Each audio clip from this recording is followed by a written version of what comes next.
State. So, as you heard Kelly say today, President Biden signed a new presidential memorandum on advancing worker empowerment rights and high labor standards globally. And what this does is it formally recognizes that labor rights are key to our national security and to our foreign policy. This is not simply a domestic issue. It is for us a matter of national security, a matter of foreign policy. And it lays out, and I'll just address them very quickly, 5 lines of efforts to proactively integrate and elevate workers' rights around the world.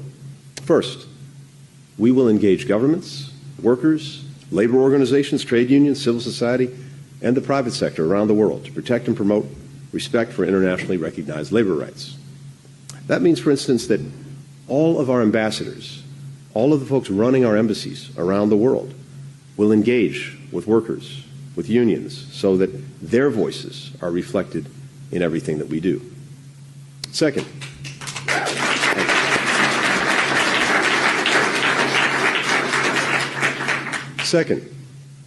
we will work to hold accountable those who threaten, who intimidate, who attack union leaders, labor rights defenders, labor organizations, including using things like sanctions, trade penalties, visa restrictions, all the tools in our kit.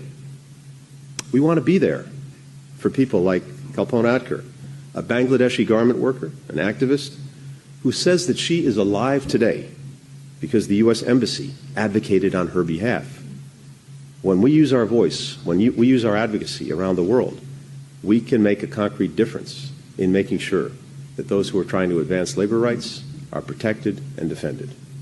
Third, we will strengthen the federal government's capacity to advance worker rights abroad by prioritizing greater job opportunities for employees with labor expertise, training our personnel to know about worker rights, to look for and prevent abuses.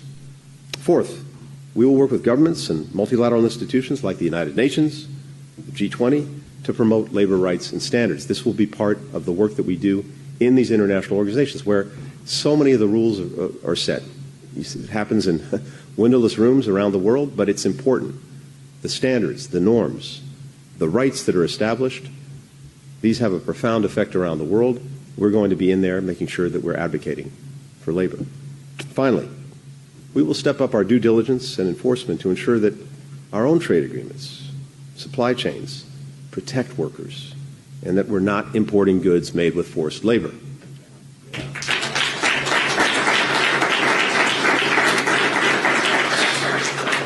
This is a real, concrete step toward delivering on a foreign policy that works for all of the American people.